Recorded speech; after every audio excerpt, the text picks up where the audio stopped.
In today's episode, we'll showcase some rare footage that many may not have seen, featuring UFOs, wood knocks, and vocalizations. But before we begin, remember we're hosting giveaways. For a chance to win a set of night vision goggles, simply like the video, leave a comment below, and ensure you're subscribed. Extra credit goes to those who share this episode on social media. With that being said, let's get today's episode started.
You make one.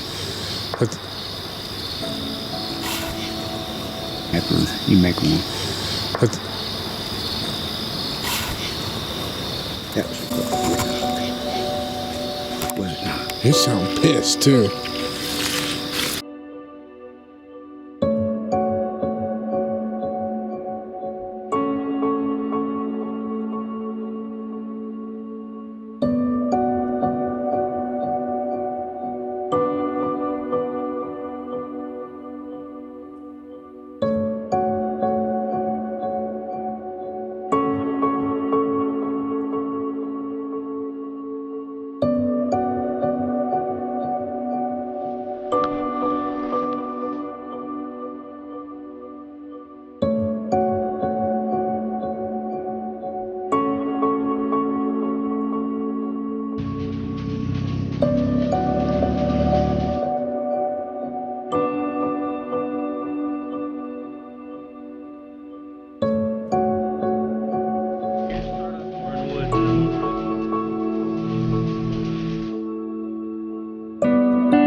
Moved over there.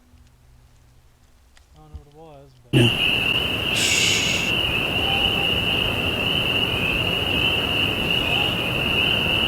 Those are whoops.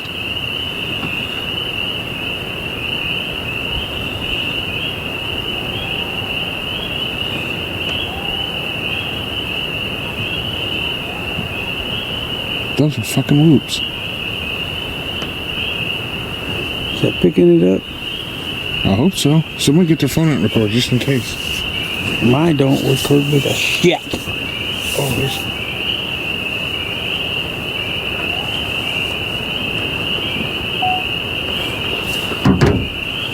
Record a video. Video. Either way.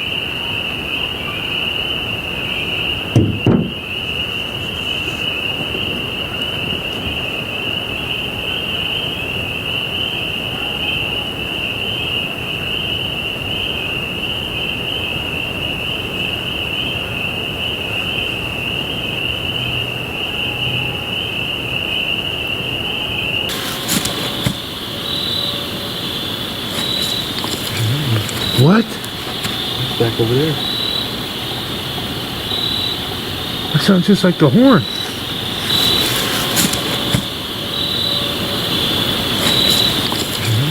What?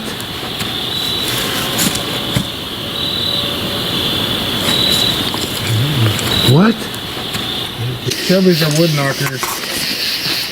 This is our knocking tree. He's done quite a bit of damage to the old tree. Is that a loop? Yeah. Shelby's our wood knocker. This is our knocking tree. He's done quite a bit of damage to the old tree. Is that a loop? Yeah. But, there's so much to talk about. It's like, well, what's next? Man, there's so much to talk about. This is going to be a long video, and I hope it doesn't get boring for people, but I'm trying to get it out there so they know. You know, I don't normally talk about this stuff on the channel, so I'm trying to get it out there. Dixie!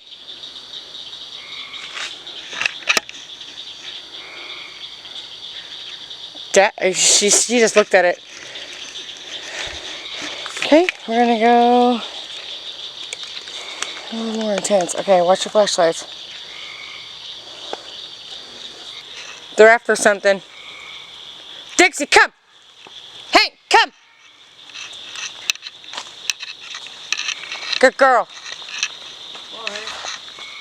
Come on, boy.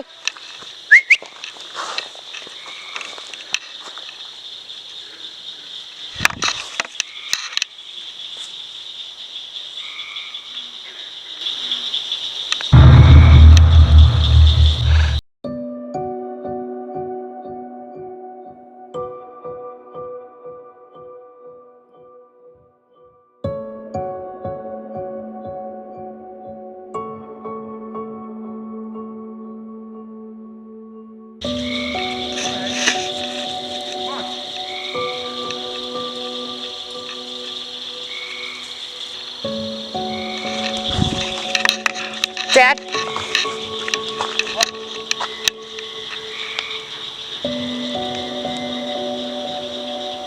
I kid you not, I just heard something run on this side. It didn't stop as soon as I turned around.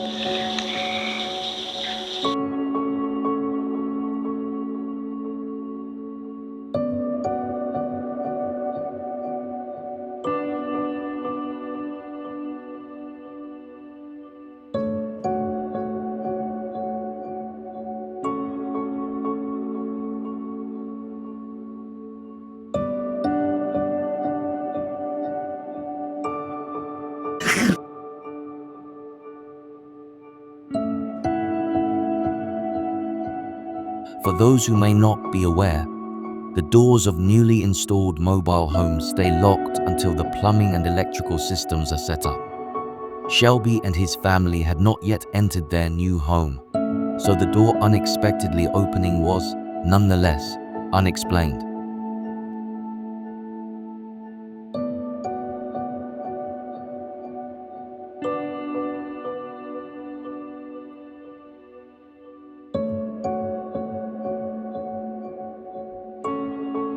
Back, but when I got my surgery on my shoulder, I was recovering. Everybody was at work and I was home alone, and I finally felt like maybe I could cast a fishing pole. So I went over to Shelby's house by myself. I had on my muck boots because I wanted to get in the water just a little bit. I couldn't get this wet, so I'm trying to hold left hand thread and trying to reel the pole. So I get my first cast in. I'm right-handed, but I'm gimped up. I got a sling on, I cast out, and I'm trying to reel this pole in. And it's the first cast. As soon as it hit the water, like the most clearest, loudest wood knock. It couldn't have been 50 yards from me. Just on the other side of the riverbank there. Wow, I mean, just like Sammy Sosa knocking a ball out of the park. Just wow. And that was it. Okay.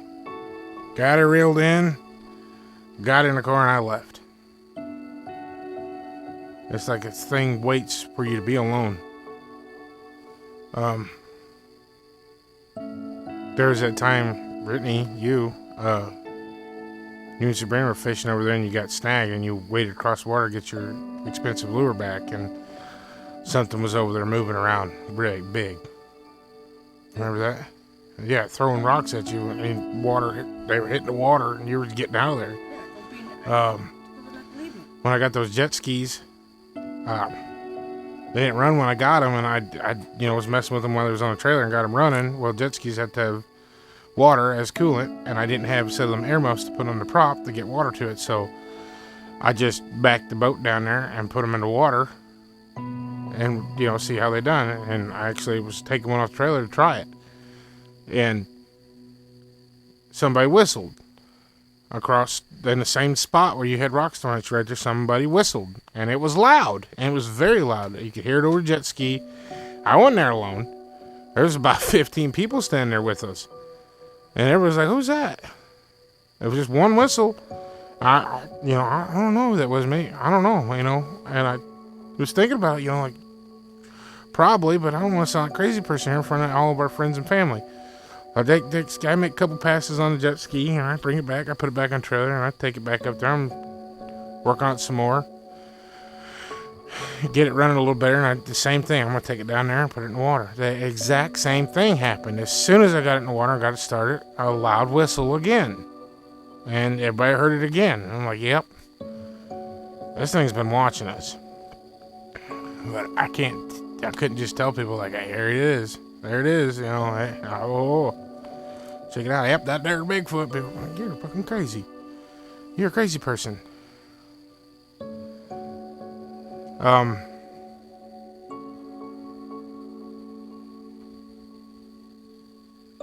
With... What about with you and Scooty and the tie truck? Oh, yeah. Yeah. That was the night, me and Dad, it was rifle season. We went hunting.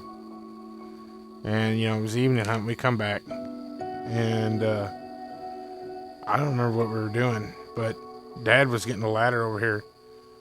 Oh, yeah, he was getting ready to string a deer up in a tree. We'd killed one. That's what it was. We come back, had our kill. Was getting ready to string it up in a tree. We needed a ladder. Dad's over here in the front yard. Or the side yard right here. I go in the little side garage here. This is when Mom and Dad owned this house.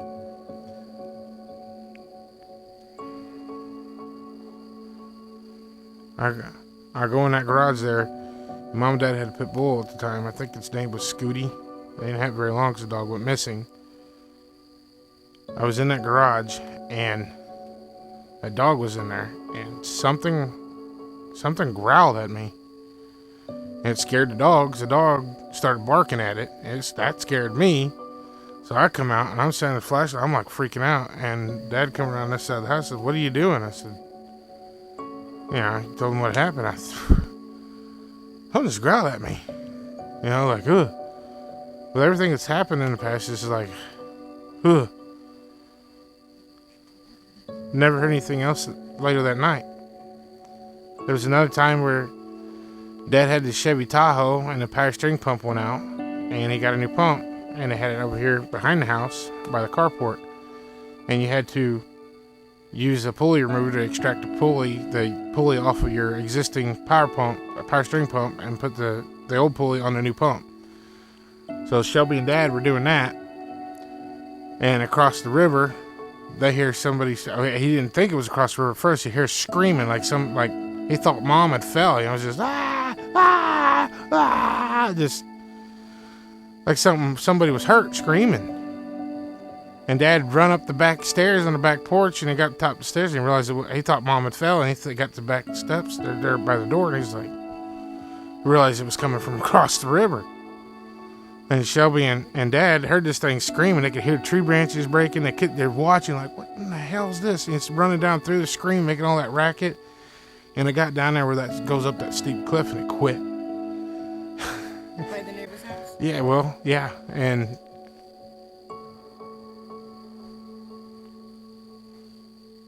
I feel like we should get a gun.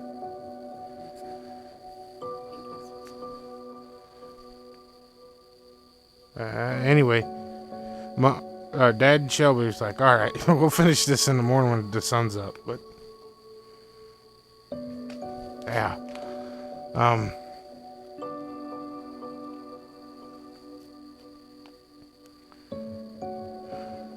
You heard something like that at the old house. yeah. Most people that do Sasquatch research are familiar with Matt Moneymaker's Ohio Howl, that moan, that roll out, rah, that famous sound. I didn't know that's what that was. I didn't know that was a Bigfoot sound. Me and John I had no gas money, and we'd come to stay with Mom and Dad that night. My buddy John, I was fresh out of high school and I didn't have a job, so my running money was allowance money. We got back, I went to Perryville, picked him up, and we come back, and we got here. Nobody was home, doors were locked. So I just had to wait, we ain't got no money to go nowhere, so I had to wait for Mom and Dad to get home and unlock the door. I didn't have no keys on me. We're sitting there and we're waiting, and we hear that Ohio Howl. It did it. I don't even remember how many times it done it for sure. But no, each time it done it, it seemed like it got closer. Because it would do it, and you'd be like, whoa, what the heck is this? And me and John would have a conversation like, what is this? That's creepy. And, a couple minutes go by and do it again. But it'd be louder. Each time it done that, the anxiety was like, what are we going to do? We can't leave. We ended up, him getting on my shoulders and crawling through one of the windows, get in the house. Got the door unlocked. We got in the house, but that was pretty creepy. You and I were on the back porch. What's time? When we heard the male and the female. The talking. There was a night that it was raining. It rained real hard, and then it quit raining. Brittany went out on the back porch to smoke a cigarette. And she texted me, because I was downstairs in the room. There's somebody out here. I can hear a man and a female talking. So I grabbed my pistol, my light. I'm about to go confront these people who's on the property. They were so close that she could hear their feet in the water, in like the mud splat. And you could hear clear as day talking. Crouched down. And she was hiding, like, oh, who is this, I come out on the back porch, and I got my gun and my light, and I start across the yard. I want to go see who this is. Either up to no good, or they're lost. And I get across the yard. It's dark. It's pitch black, and I had my flashlight going on, and I stopped myself like, if I needed a flashlight to walk this far, there's no way these people are walking through that with no lights. There's no way. But I did muster up the courage to go look. Despite how much water and mud was there was no tracks whatsoever. Nothing. Mine. That was it. That's an eerie feeling, walking around like knowing that you can hear somebody and you got a gun, a little bitty 9mm, and you're like, yes, dang it, I didn't bring enough firepower. There's nobody out here. That is hard to explain feeling when like, okay, yeah, hello, how are you? And there's nobody there. That's empty.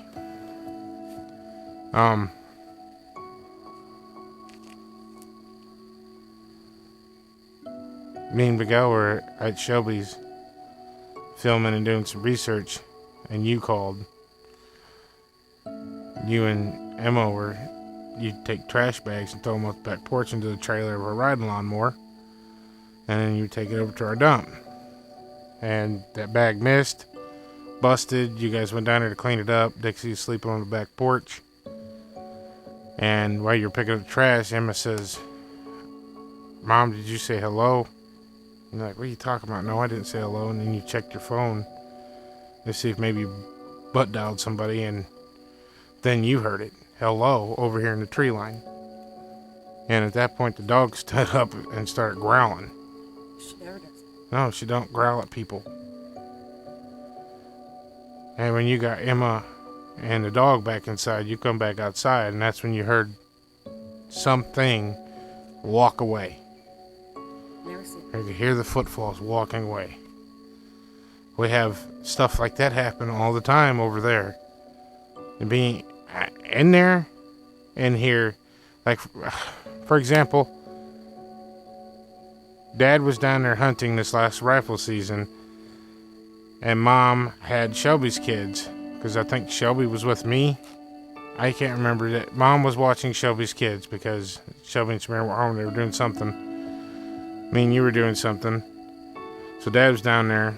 Mom had Shelby's kids in the RV babysitting. And Dad was down there, and he clear as day heard Bennett, Shelby's son, say, "Hey, Papa." And Dad, he's down there, and he's thinking, "I ain't gonna walk up there. Missed the hunt up." So he calls Mom. "What you guys need?" "What do you mean?" "I heard the boy, scream, yell for me." "No, he didn't. He's in there sleeping. Fell asleep watching TV." Dad's hunting was over. What happened? There was this last winter, my Explorer, Dora the Explorer, has transfer case issues, so I went and got one, and it was at Shelby, so we changed the transfer case over there. Well, the transfer case had a couple things that were different, so we had to split the case and change the yoke on Dad's tailgate of his truck at Shelby's. And it was cold. That night, Bennett and Grayson, Shelby's kids, wanted to stay the night here with our kids, so you took them home. Sabrina was the only one inside. Me and Shelby are turning wrenches. Dad's there holding the light. We're doing our thing. And I can remember this clear as day.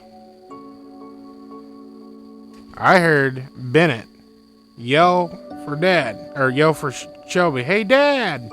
And Shelby answered. He said, "What? What do you want?" Because we're 25 from the front door. And that's what clicked on me. Shelby's like, "What? What do you want?" And I'm like, "Shelby, kids ain't here." And he's just like, do not acknowledge it. Or leave you alone. Or leave us alone the rest of the night. Just don't acknowledge it. I can't explain that stuff. Well, what happened? There's other stuff that's happened. I mean, the paranormal stuff is on a whole nother chapter. There's been weird lights out here. Like, my brother and some friends had a graduation party, and they thought a John boat was coming down that creek behind Shelby's house. They didn't think a whole lot of it. It got out there where they could see the light. There was just a ball of light about the size of a basketball. Take it as you will, UFO. I didn't see it. I'm just telling the story as he was telling it. It was the light. It was out there. It was over the water. It wasn't in the water. And like a bullet, it just went pop. And he said it just straight up. Just pow, straight up in the sky. Don't know what relation that has to do with Bigfoot, but that has been seen there.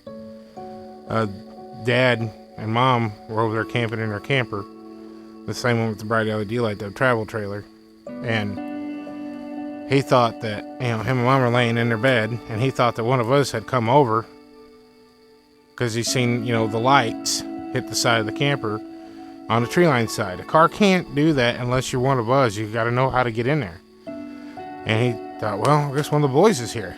So he got up and he opened the door to see who it was, and nobody was out there.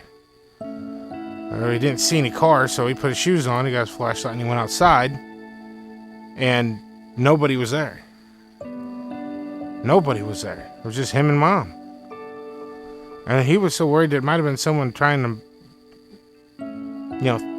thieving or trespassing. And he actually got in his car and went down the road to see if somebody was actually there. There was another time with lights.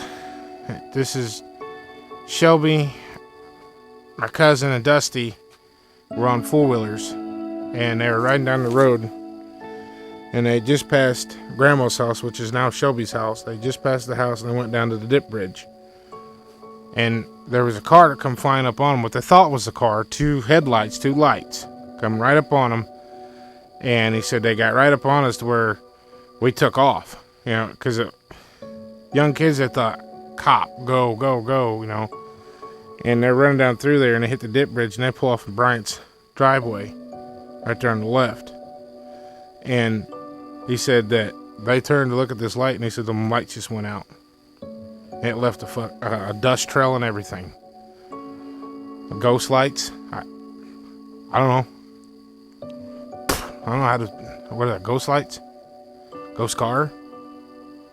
No, I don't know. UFO? Orbs? Car with no taillights, possibly? I don't know.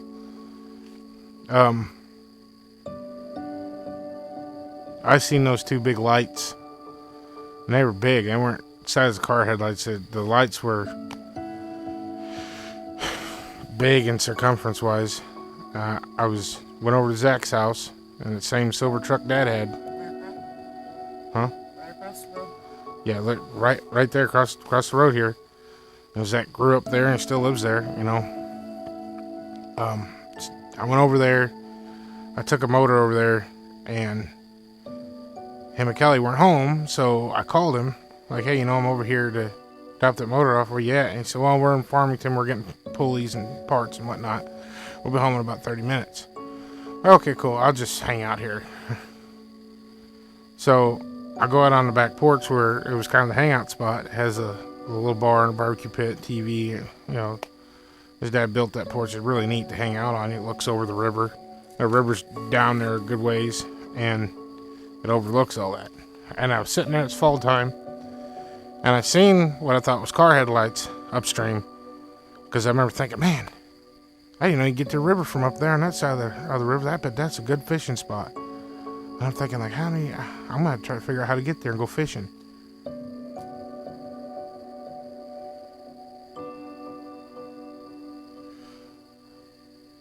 I'm watching those lights, and then, I realize they're coming down the river. And I'm like, oh, okay, it's not a car, it's a gigging boat. Because, the gigging boats have the big bright lights on, but they usually have a generator running them big halogen lights on there. I'm like, okay, it's a gigging boat. Dang it. They're out there gigging all the good fish. I'm sitting there, about another 15 minutes go by. I mean, these were coming down slow.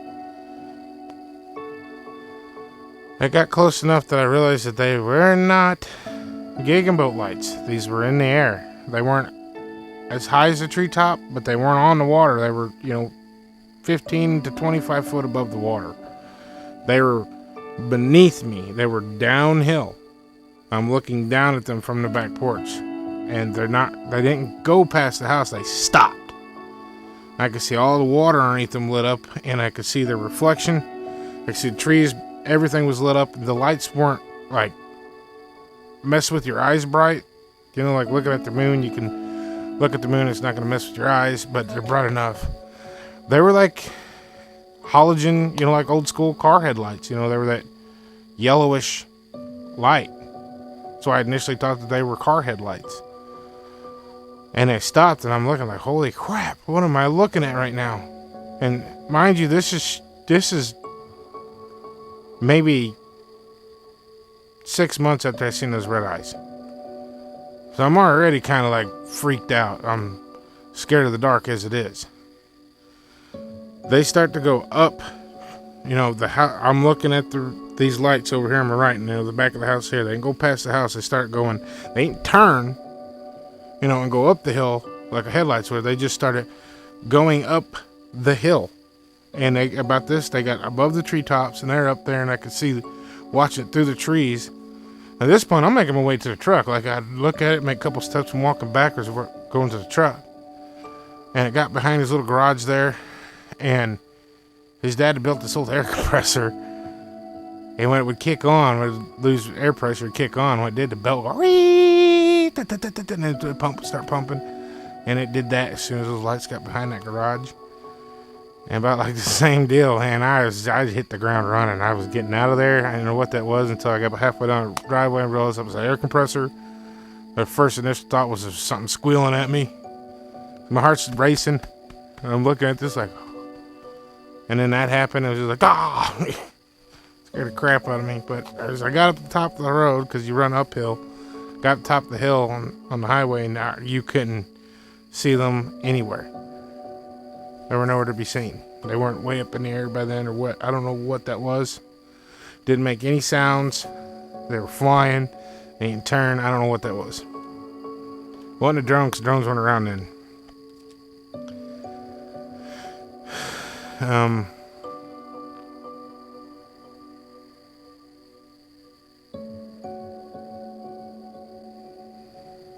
That night that you, Brittany, got that phone call from Sabrina was one that kind of hit home for me. I could hear you answer the phone. I could hear Sabrina, and I could hear Shelby in the background. I could hear the fear and how much it missed, how bad it scared him. And it scared me because I thought something, because Mom and Dad were staying in the RV over there at the time. They weren't home when this happened, but I don't think they were home. But when it happened, you know, I heard somebody say, Adam needs to come over here. I could hear Shelby in the background, basically crying, just in full hysterical freak out, and I thought something was wrong with Mom and Dad. And when I got over there, he seen something. He had the fire, and he's looking towards the house, and he just had that house put in after the fire. And he's looking, something's looking, you know, peeking around the corner of the house at him. And he shined his light on it and got a 2-3 second look at it, and it went back around the side of the house like, oh, I've been busted. This out there were no firearm, nothing but that little bitty pocket light. He said he didn't know whether to run to the camper or run to the house. And he thought, if I run to the camper and it's locked, then what? Because the RV was behind him. Yeah, you're right. That messed him up. And for it to get that close to the house with the boys in there is terrifying. It's tried to get in Mom and Dad's camper 3 times now. It's tried to open the door. You can hear the door hounds. It shook Dad's camper. It tested its limits at first. It only did It's getting a little too close. And then it really did it. Things that happen over there all the time. Like, you forget about stuff. You do. Like the wood knocks and the whoops, the screams, the howls. You forget. It's happened so many times you forget. And you'll go over there and you'll put an audio recorder up, and you day after day after day of going over getting it, going through it, going over getting it, setting it up, going through it, and then something happens here, and you're like, well, I'll get 2, and you put 2 up, and you're doing that. You know, just it's a lot of freaking work, and you might get something, you might not get something. You get some weird stuff, and you get some stuff that's not weird, and it's just like, yeah, it's so overwhelming. And then the one night you don't put it out, something happens. It's like when I put those game cameras up at the neighbors, and things were happening. Put the game cameras up that happened on the other side of the game camera. I turn it, start happening over there. You know, and then when it died down, brought the game cameras, put them up somewhere else, activity picked back up. That makes no sense. And it happens here, and it happens over there at Shelby's. I had a game camera on that tree pointing right at whatever left that 3-toed print. That camera did not work for 3 days. But you can see us looking at the print on there.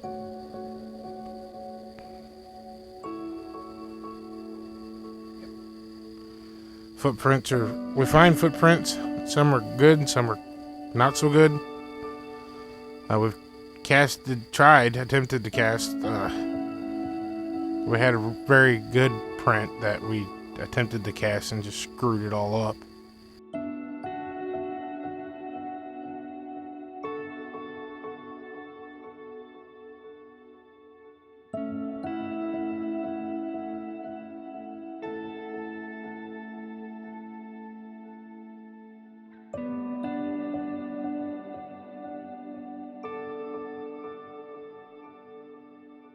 We want to take a moment to express our gratitude to each one of you for your support. We've just surpassed 10,000 subscribers and the count is still rising. This milestone wouldn't have been achievable without every single one of you. Thank you. We are actively seeking individuals in Missouri and other states who have experienced encounters with strange creatures or unexplained phenomena. If you are interested, please contact us via social media.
Announcing the latest winner of the giveaway from last week's episode. Remember, it's absolutely free to enter for a chance to win, and it only takes a few seconds.